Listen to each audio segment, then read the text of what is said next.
It's Sunday, it's 12 noon. That means one thing. It's the MMA Rundown on ABC 23. Hello, everyone. I'm Drew Shannon, alongside my broadcast partner, the one and only Mr. Albert Cameron. I see you're tweeting again. We're tweeting all throughout the show. You can follow me at Cameron Rundown, hashtag MMA Rundown, and we can talk about what you're seeing throughout the whole show. All right, sounds good enough. I don't want it to take it away again. Okay. All right. Coming up, Drew, we got news, we got notes. We're going to talk about if extreme fighting could have possibly overtaken the UFC in the early 1990s. We got the Rundown Lowdown. We got emails from you guys. And more. It's all next on ABC 23, the MMA Rundown. Stick around. We'll be right back.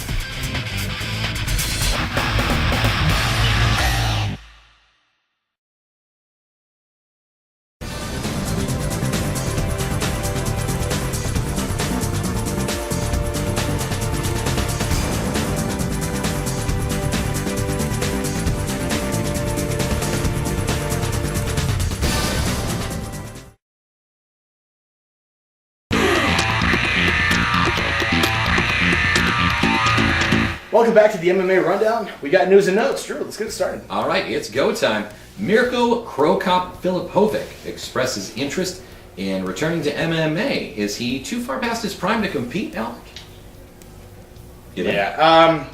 Krokop came over from Pride and fought in the UFC 2007, 2008-ish. Now, he was supposed to be the next big thing. Oh, he was touted as being huge.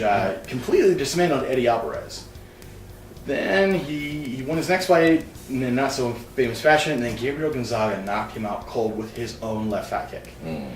After that fight, Krokop never really came back the same. He might have won a fight here or there, but then he kind of went into obscurity, and we haven't seen him again. Now, in the time he left mixed martial arts competition, he's fought a couple kickboxing fights, got some wins under his belt. I think, though, it might be time for him to hang up the MMA gloves. You think? His body isn't what it used to be when he was 20, 21, and I love watching Krokop. I know when I was an intern at a radio station, and I was known as Alan Stone, I talked to my mentor Drew Shannon and told him about this guy named Krokop, and I was all about Krokop. And I think we went to one of the fights, as a matter of fact. Yes, his debut fight for the UFC. That's right. That was a long time ago. Oh, way It was a long time ago, so I think Good times. if Krokop can do it, I'd be happy to support him. I think now's not the time. All right. John Fitch calls BJ Penn a coward.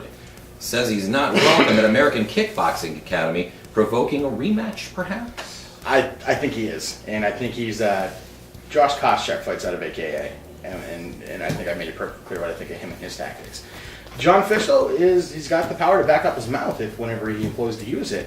BJ Penn's been kind of elusive, hasn't really fought any high-profile fights. I think John Fitch really wants to get one under his belt, and I think he's provoking BJ Penn into stepping into the octagon with him. I still got BJ Penn winning the fight by submission if the right BJ Penn shows up. Well, got to make sure the right BJ Penn shows up. Adam Lin making an exception to his rematch preference, fighting Mukai Moromo.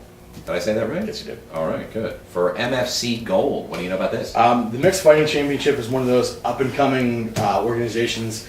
I know the XFC has gone on record saying, hey, we're going to be huge in 5 years, we're going to be number one. MFC is another one of those groups that's putting on good quality shows with good fighters.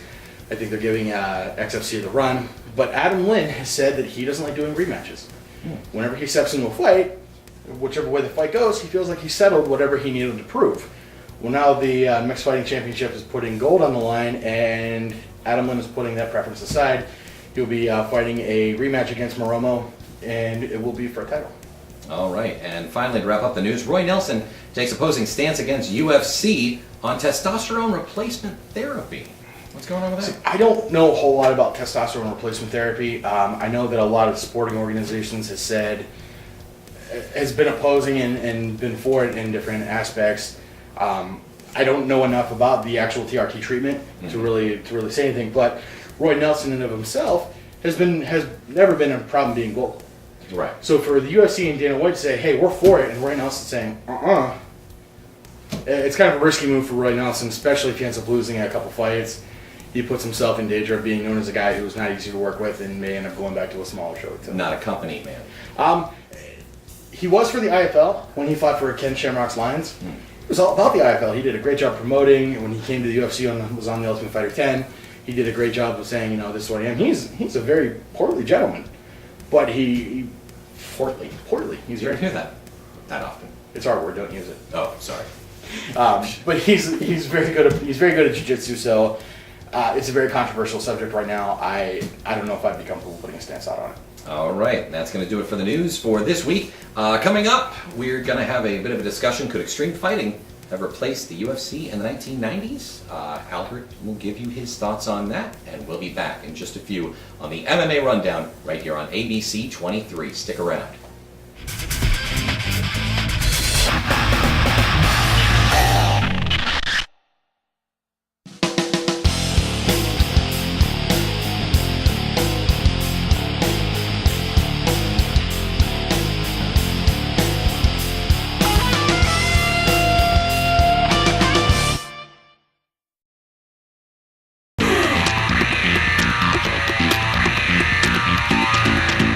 Welcome back to the MMA Rundown on ABC 23. Drew Shannon, Albert Cameron. Gonna get into a little bit of discussion right now in our next segment. This is one of the fun segments we got to put together. When UFC first came out, it was touted as no holds barred. 2 men enter, 1 man leaves. Only 2 rules, basically. No biting, no eye gouging. And you figured no groin shots would have been like the big one. Yeah. But it was no eye gouging and no biting. Yeah. Shot to the pills is, Go home and YouTube a fight, Keith Hackney versus Joe Son. Tweet me later about what you thought. But whenever it was touted as a blood sport, extreme fighting came into the picture. Extreme fighting was put together by a promoter by the name of John Peretti. Peretti was looking to compete with the UFC because he felt he believed in the sport more than Ryan Gracie and the guys who put together the UFC. So extreme fighting was kind of like the first alternative to the UFC before guys like Bellator, before the IFL came around. Right. There were actually a lot of big names that came out of the extreme fighting. Who were some of the big names? Mario Sperry, for one, who was a huge name in Brazil, UFC tournament winner, I believe. Igor Zinoviev, who he was in a car accident against Frank Shamrock. Frank Shamrock was the car. Igor Zinoviev was the accident. It's a good fight to watch as well. Nice. So there were plenty of names who came around who fought in extreme fighting, but ended up going to the UFC and ended up being bigger names elsewhere. What extreme fighting did was they tried to put the honor on the sport before, like instead of being like, oh, this is karate versus wrestling, this is boxing versus judo. Right. They tried to put like the honor of competition on it, saying like, hey, all these guys came together, they're primed to compete, and there's honor on the line as opposed to a big check. Mm-hmm. I collect MMA DVDs. I try to go for the more obscure ones, and I've got Extreme Fighting 1 and 2 of my favorite discs in my collection. If you can find them, grab a hold of them. You'll thank me later. Igor Zinoviev was Extreme Fighting 1 tournament champion and went to the finals against Mario Sperry in 2. If they had been given the proper promotion and if they had done things right, I don't know if they would have replaced the UFC, but it would have been very, very close. You and your buddies would be sitting around being like, oh, do we get the UFC or do we get Extreme Fighting? I don't know. Like, this is a hard choice to make. Yeah. They did do a lot of stuff wrong. From a promotion standpoint? Yeah. They were going to get shut down in New York. The New York Police Department actually showed up outside the venue, guns drew, and saying, if you promote, all of you are going away in handcuffs. Wow. On like 2 or 3 hours' notice, they ended up going to a Native American reservation because the Native American reservations are not under legal jurisdiction. Right. So they ended up promoting there. It's that sort of stuff where you have to take your whole operation and then shift it from place to place because the cops have arms drawn at you. That's pretty intense. Yeah. And John McCain, who was a former Republican presidential candidate, right, who was a representative from Arizona, was very, very big on getting events like UFC 1 through like 30 banned and extreme fighting from shut down. If they had done everything right, Drew, I think they would have been promoting probably up until like 2002. But at the end of the day, I don't think they could have replaced the UFC, especially when Zuffa Entertainment came along and really did everything right with the UFC. All right. Yeah. Well, there you have it. UFC would have still reigned supreme. Absolutely. But if you get the chance, look up some extreme fighting fights. They did the Circle Cage before Strikeforce did. Now, when I hear extreme fighting, I mean, I'm thinking, like, just all-out, knockdown, drag-out, brawl, blood. Gladiators with knives. Gladiators with knives, you know, broken legs, dogs and cats living together, mass hysteria. That's what I'm thinking. And that was the draw in the early 90s, was that, you know, hey, this is an absolute bloodbath. Extreme became a buzzword of the 90s. Absolutely. Extreme championship wrestling, Yeah. extreme anything. John Peretti was actually the individual who coined the term mixed martial arts. So out of extreme fighting, we get the term MMA, the MMA Rundown, and it's all thanks to the guy who was behind extreme fighting. So while the nomenclature was probably a little too abrasive, the idea and the theory behind it was very, very well intended. All right, coming up, segment number 3 of the MMA Rundown. It's the Rundown Lowdown, sponsored by Dignan Brumbaugh MMA. And what a fight we have. I had to really dig for which fight what I thought would really bring the excitement, and when we were talking about Horcher versus Sheppard on the earlier episodes of the Rundown, I have to bring it to you guys. If you weren't there to see it in person, you're going to kick yourselves. You're really going to enjoy this fight. It doesn't last long. Don't blink. Do not go anywhere. We'll be back with this tremendous fight. You will not want to miss it. You won't believe the outcome in case you haven't heard what happened. And we're not going to say anything. We'll let the videotape do the talking next on the MMA Rundown on ABC 23. Don't go anywhere.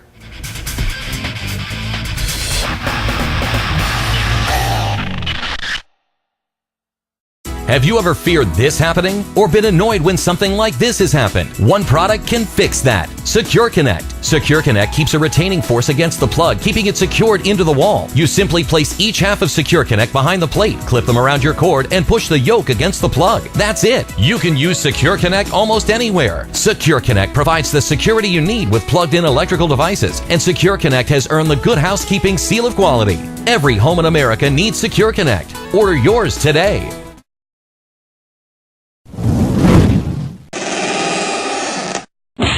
It's the MMA Rundown on ABC 23, and now it's time for the MMA Rundown Spotlight Fight.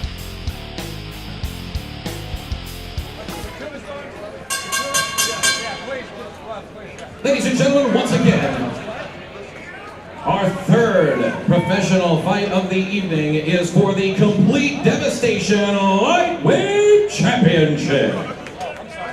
Introducing first in the red corner, with a record of 4-0-0, standing at 5'10" and fighting for Team Blackman MMA, Darrell the Saint Horcher.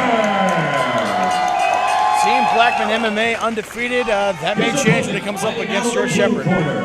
With a record of 13-6-0, standing at 5'10", fighting for the MMA Institute of Richmond, George Lights Out Sheppard!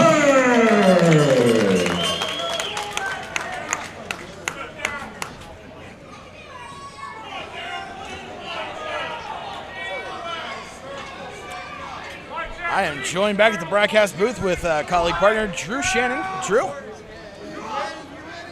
How you doing? Are you ready? I am ready.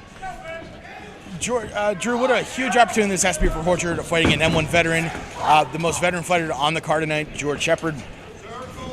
Majority of Sheppard's wins have come by knockout. Yeah, the textbook definition of a knockout artist. Oh, the Sheppard shots are sharp. They have to hurt. Try saying that 5 times fast. No, thank you. I saw George Sheppard working out in the cage tonight before the fight started. These guys get into a zen-like state, and these guys all come very prepared to fight. Nice, beautiful body. Just hold there and work. Those knees are so precise, Drew. They are. There you go. Body cage, you get heavy. Body, hit body. There you go, body. Oh. Beautiful, body again, body You again. did George Sheppard's corner calling him for the body shots. Back away. The body-head combination, softening him up in the middle, capitalizing with a shot to the head. And it's strategy like that really that leads to knockout victories like the ones George Sheppard has racked up. Well, with a record of 13-6-0, I mean.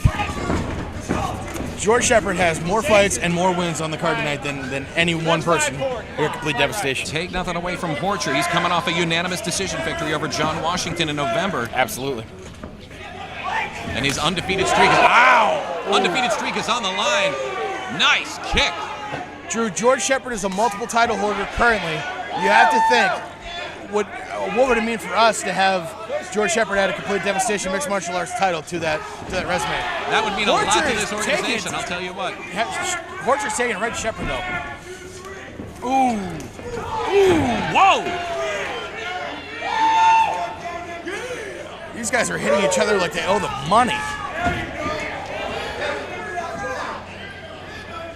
The fans are loving this fight, too. Absolutely. The fans in Altoona are always great. They're fantastic guys.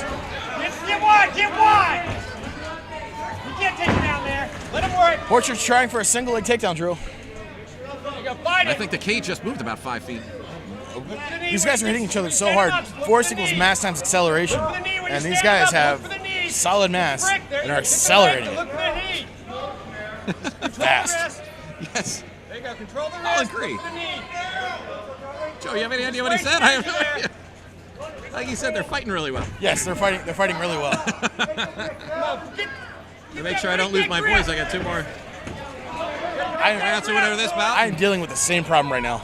Come on, knee, elbow, right there, elbow. And we're not even the ones fighting. Elbow his head. Ooh!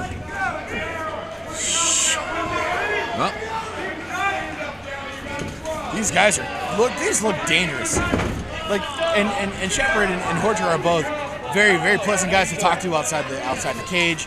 They're very professional, but as soon as they step into it, they're looking to compete hard. Come on, you gotta swing when you move. Set him up and pump. Come on, step in. Step in your backhand. Same thing you expect on me. Same thing you do on me. Ooh!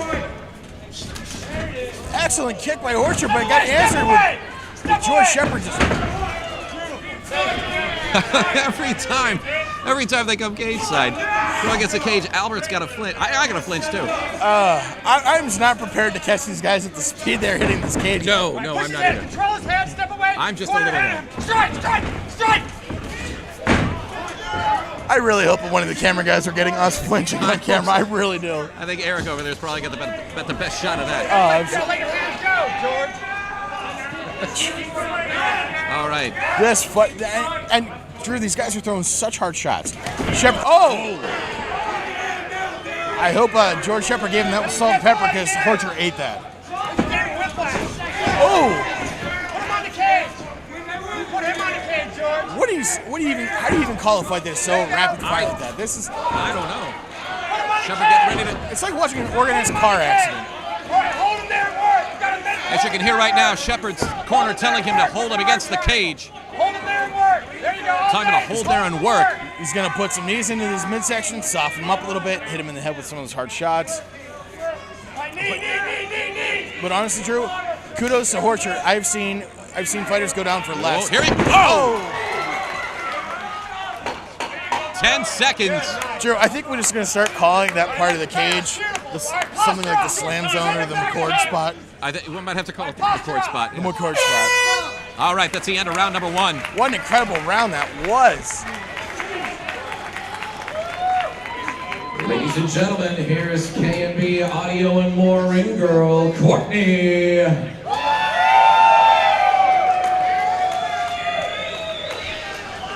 These guys came so prepared to fight. And Drew, You George have to Sheppard, come prepared to fight. well, I mean, prepared on an extremely high, precise level.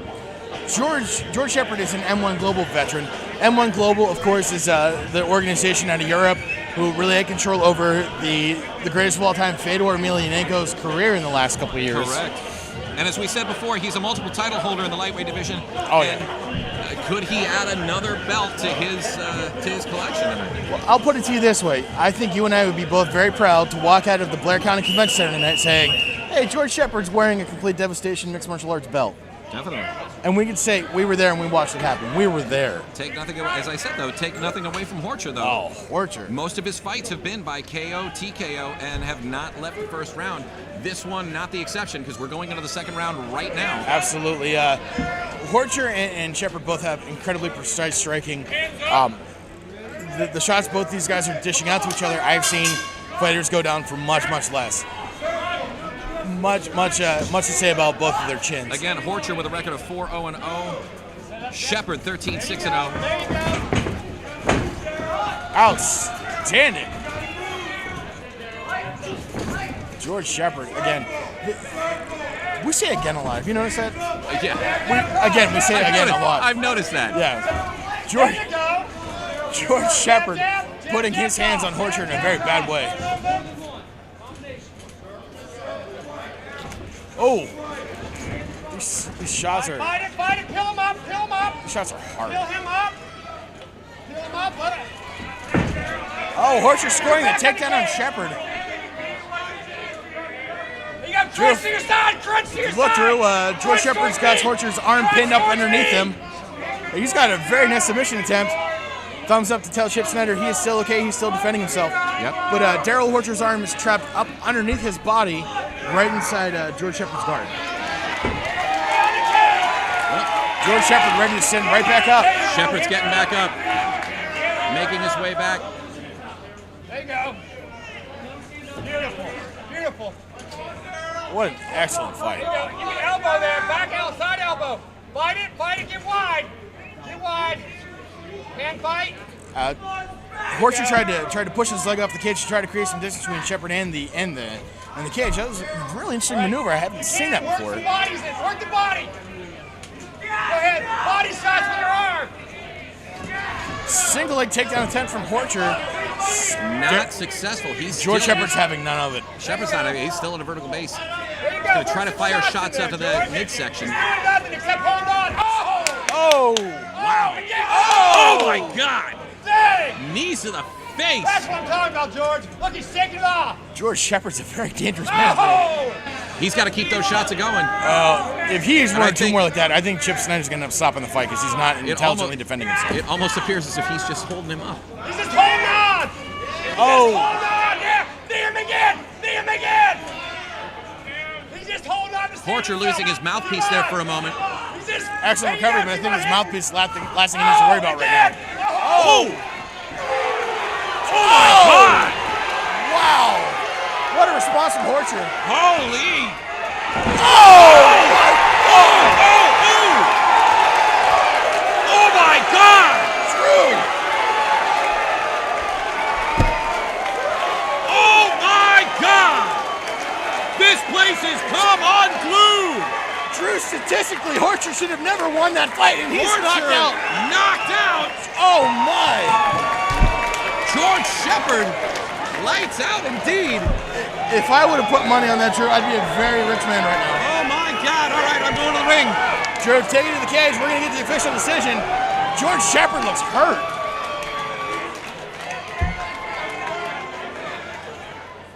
I am complete shock and awe right now. The fight doc and George Sheppard's corner is checking on him. Make sure he's doing okay. Albert, he's about ready to throw up from what they're saying, and they're trying to keep him still right now. He is out.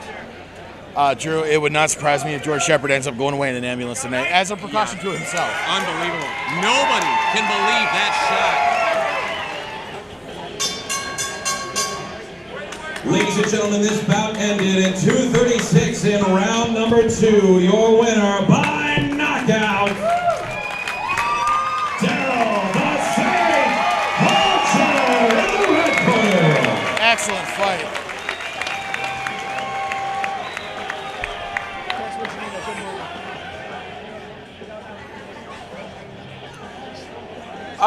Drew's going to get a word with the champion who's celebrating right now. Congratulations, champ. What an incredible victory.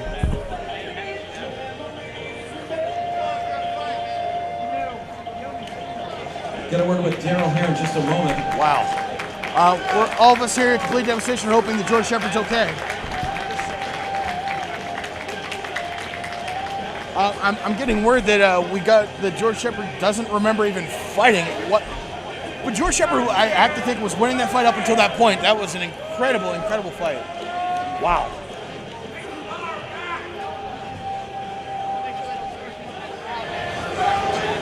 Darrell the Saint Horcher, Complete Devastation MMA lightweight champion. How you feeling, brother?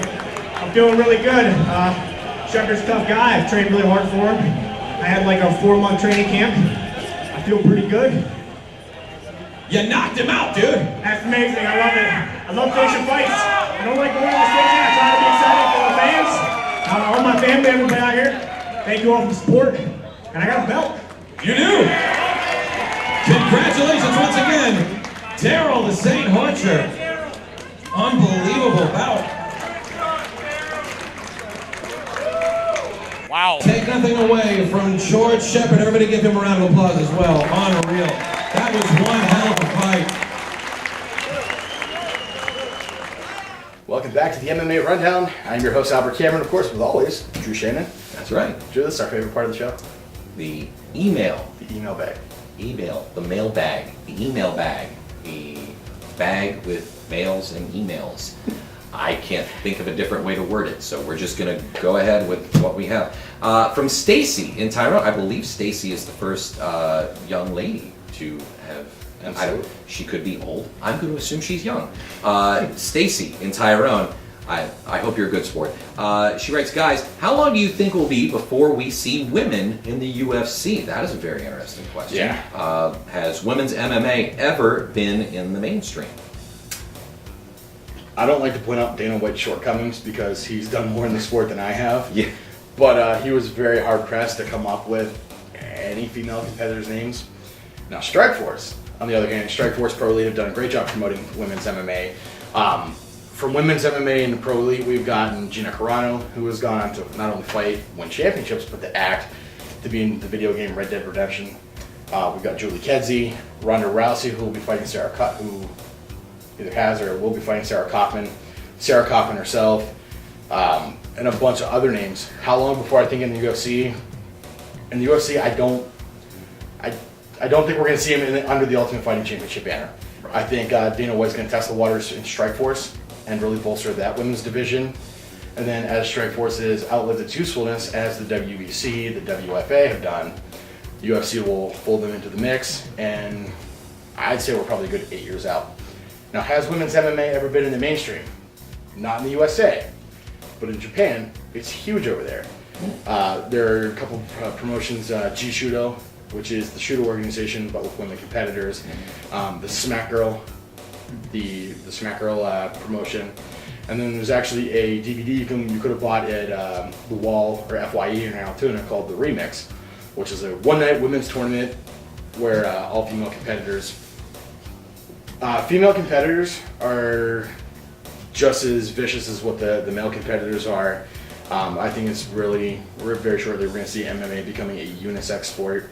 Well, because the females, and taking nothing away from the females, but they've got more to prove, I think, than the men do, because they're trying to, for lack of a better term, claw and scratch their way to the top, to prove that they can do anything that the men can do, and quite possibly better. I think what you're trying to describe is the women have to work harder to get noticed because the women's MMA division isn't as prevalent. Because it's a male-dominated sport is what I'm saying. Right. They have to work hard, and more power to them. I think it's fantastic that, and I do believe that they should, the UFC should have some sort of a women's division in the next few years. Oh, and I'm sure they will. I just think in the short term, we're going to see it all happen in Strikeforce, and then it'll come over to the UFC. So it's going to be a gradual build. They're going to test it, and the UFC's a business, and as business, they want to make sure that before they invest in anything, that it's going to have dividends to it. So they're going to incubate in Strikeforce, and eventually, yes, Stacy, it will be in the UFC. It's just a matter of time. All right, Stace, thank you for your email. If you want to send your questions, comments, kudos, complaints, whatever, the complaints, you keep them to yourself. But everything else, you can send to hosts at the MMARundown.com. That's hosts at the MMARundown.com. The best emails will get on TV. Coming up, we've got an interview with Brad Mountain. Brad Mountain is another one of those guys who's really nice right before fight, the day before fight day. But once it gets to fight day, he's a scary man. he is just a scary man. He was walking around MMA 5. He had his earphones in. He was getting into a mood to be dangerous. But a good interview nonetheless. I'm sure you're going to really enjoy it. Prepare to feel the danger and the terror of Brad Mountain. Coming up next on the MMA Rundown on ABC 23.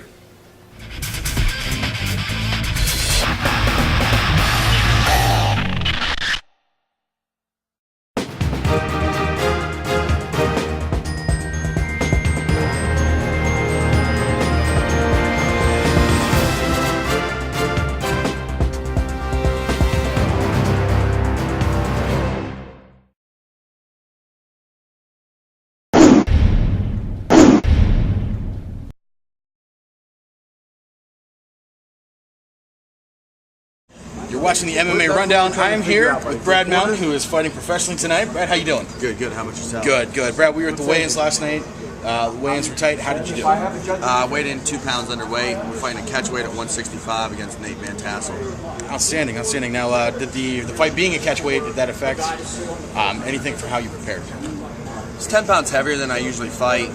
Mentally, I came at it a little bit different. I was able to not cut as drastically. I stayed a lot more hydrated. I felt a lot better. So I'm looking forward to seeing how I feel on this body type right now. But I'll always be a 55er. Outstanding. Brad, this is your second pro fight? Yes, sir. Outstanding. And you won your first one. Yep. Decisively. First round armbar. There was no question about Brad Mountain winning his first pro fight. Can I expect a repeat performance? I'm going to let it go wherever it wants to go, but I don't want to go past the first round again. It was kind of nice. That's outstanding. Brad, good luck. Thank you. And before I let you go, I need you to look into that camera and tell everyone that they're watching the MMA Rundown. You're watching the MMA Rundown. Well, another episode of the MMA Rundown in the books, Albert. It was action-packed. We saw great fights. Great discussion. The show keeps getting better and better as we do it, and again, it's all because of you guys, shooting us emails, sending us tweets, getting us on Facebook, circulating the shows on Absolutely. YouTube. Share. Stop over to YouTube. Check it out. Search the MMA Rundown, and you'll find us on YouTube. Share the videos with your friends, no matter where they are in the world, and you'll see some excellent fights, some news, all sorts of great stuff. Share us through YouTube, and find us on Facebook and Twitter. Before we go today, I'm going to perpetuate another rumor that may or may not have been in the earlier news section. Complete Devastation Mixed Martial Arts 6 is coming up in September. I did not see that rumor in there. 2 people you may know may or may not be calling the fights there. There's only one way to find out though, Drew. You got to be in attendance in Clearfield, Pennsylvania, the Expo 1 building. Regardless whether or not we're calling fights, I'm going to be there because I enjoy good local mixed martial arts. I'm going to be there too for the same reason, except I also have to ring announce the thing, so I'm kind of obligated to be there. But hey, You be there. Tickets are available at CompleteDevastationMMA.com. Get your tickets early and get them while you can, because this event is sure to sell out. Front row, cage side, great seats are still available. It's going to be intense. We'll be back here next week with more news, fights, interviews, and a whole lot more, and this guy's thoughts about a few things in the world of MMA. For Albert Cameron, I'm Drew Shannon. Thanks for watching the MMA Rundown on ABC 23. We'll catch you next week.